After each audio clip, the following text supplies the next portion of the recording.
안녕하십니까. 자, 오늘도 선거관리위원회에 대해서 설명드릴 건데요. 오늘부터는 자격 상실 요건, 자격 상실 사유에 대해서 하나하나 설명드리겠습니다. 자, 공동주택관리법 제15조 그리고 영제 16조에 관한 내용인데요. 영제 16조에 관한 내용은 다음 시간에 구체적으로 나가겠습니다. 오늘은 공동주택관리법 제15조 제2항 읽고 어떤 의미가 있는지 같이 한번 알아보도록 할게요. 자, 다음 각호 어느 하나에 해당하는 사람은 선거관리위원회 위원이 될 수 없으며 그 자격을 상실한다 라고 정해져 있습니다. 지난 시간에는 입주자 등은 동별대표자 또는 임원을 선출하거나 해임하기 위해서 선거관리위원회를 구성한다 라고 했는데, 오늘은 그런 자격 충족 요건이 아닌 이런 분들은 자격이 없습니다. 선거관리위원회 위원이 될 수 없습니다. 자격이 또 상실합니다. 이런 반대적인 내용을 오늘 하고 있어요. 왜 그러면 입주자 등 중에서 이렇게 결격 사유, 자격 상실 사유를 넣느냐? 첫 번째 시간에 선거관리위원회에 대해서 설명드렸죠. 선거관리위원회는 동별대표자 또는 임원을 선출 또는 해임하기 위해서 가장 공정하고 중립적이며 또 민주적으로 해당 업무를 해야 되기 때문이었습니다. 그죠? 그래서 여기에 공정성, 자, 민주성, 그리고 중립성, 이것이 굉장히 필요한 그런 기관이기 때문에 여기에 해당하는 이런 분들은 이 공정성과 민주성, 중립성에 좀 맞지 않습니다. 그래서 입주자 등 여러분, 이런 분들이 있을 때 우리는 입주자 등에 해당은 하지만 이런 분들은 나오지 마세요 라는 내용이 이 법령에 규정이 되어 있는데 하나하나 읽어 보겠습니다. 첫 번째는 동별대표자, 뭔가 잘못한 게 없는 것 같은데 동별대표자 결격 사유래요. 나오지 말래요. 또 동별대표자의 그 후보자도 못 나오게 되어 있네요. 제2호에 해당하는 사람의 1호가 동별대표자 또는 그 후보자죠. 사람의 배우자도 결격 사유입니다. 또 직계존비속도 나올 수가 없어요. 여러분들은 입주자 등에 해당하는 건 맞는데 여기에 있는 이 명시된 분들은 공정성과 민주성, 중립성 담보할 수 없기 때문에 여러분들은 나올 수 없습니다 라고 규정이 되어 있네요. 제3호, 그 밖에 대통령령으로 정하는 사람 해가지고 시행령 제16조에 또 몇 가지가 나오는데 그거는 다음 시간에 말씀드릴 겁니다. 그러면 왜 동별대표자, 그 후보자, 또 동별대표자 후보자의 배우자 또는 직계존비속이 왜 선거관리위원회 구성원이 될 수가 없는지 설명을 드려보겠습니다. 자, 여기 그림을 보시죠. 만약에 어떤 사람이 선거관리위원으로 활동 중에 있습니다. A라는 사람이 활동하고 있어요. 그렇죠?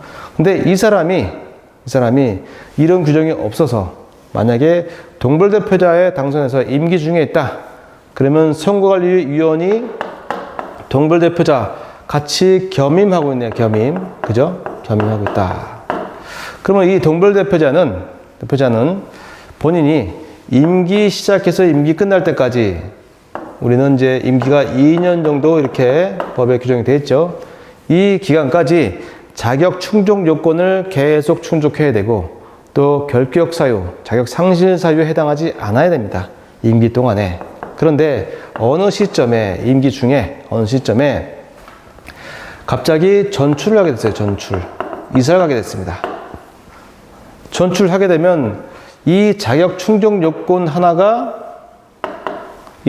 요건이 여기에 위반이 돼요. 기억나시죠? 지난 시간에. 그죠? 주민등록을 마치고 3개월 이상 거주 중일 것, 또 해당 선거구에서 주민등록 마치고 거주 중일 것, 이 두 가지 거주 요건을 모두 전출을 함으로써 모두 없어진다. 그렇죠? 자격 충족 요건이 없어지기 때문에 자, 이분은 법률 규정에 따라서 당연히 퇴임된다. 당연 퇴임. 예, 법 14조에 이런 내용이 나와요. 당연 퇴임. 그러면 당연히 퇴임될 이 분이 나 선거관리위원이니까 또 동부대표 같이 하고 있다. 나 당연 퇴임 안 할래 하고서 계속 버틸 수 있다는 얘기예요. 선거관리위원회에서 이렇게 당연 퇴임되면 다시 보궐선거를 진행하고 해야 되는데 선거관리위원도 맡다 보니까 이렇게 당연 퇴임될 이 분이 퇴임하지 않고 계속 버티고 있을 수 있다는 얘기죠. 다시 말하면 공정성 여기에 훼손이 됐다는 얘기죠. 자, 두 번째로 볼게요. 요거는 이제 동부대표자, 배우자, 직계손비속 다 해당되는 거죠. 그죠? 두 번째는 그 후보자 말씀드릴게요. 후보자는 임기가 시작된 것이 아니고 이 시작되기 전에 당선 전에 후보 자격을 의미하는 거죠. 이 후보자. 자, 후보자가 이렇게 나왔습니다. 그런데 이분이 또 선거관리 또 위원이네요. 그죠? 후보자 또 선거관리위원회 이렇게. 그러면 이 후보자가 나오면 후보자의 자격 충족 요건과 자격 상실 사유에 대해서 이 선거 관련해서 철저하게 제출 서류 가지고 검증을 해야 되죠. 그런데 이 후보자의 결격 사유가 하나 발견됐어요. 예를 들면 최근 3개월 이상 관리비 등을 현재 연체 중입니다. 이렇게 연체 중이면 당연히 후보 자격이 없습니다.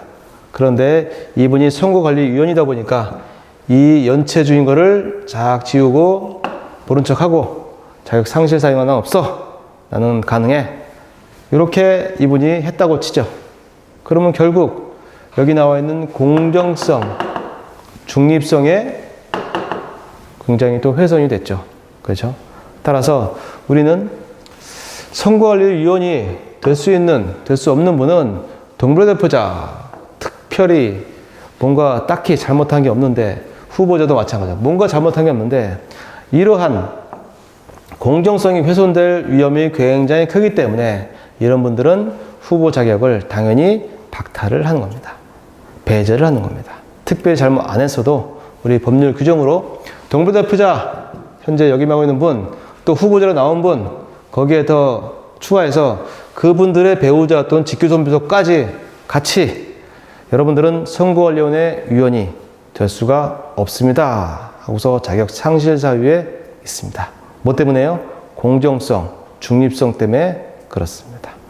자, 오늘은 자격 상실 사유, 동부대표자, 또 그 후보자, 또 동부대표자 또는 그 후보자의 배우자, 직계존비속까지 실예를 들어서 설명드렸습니다.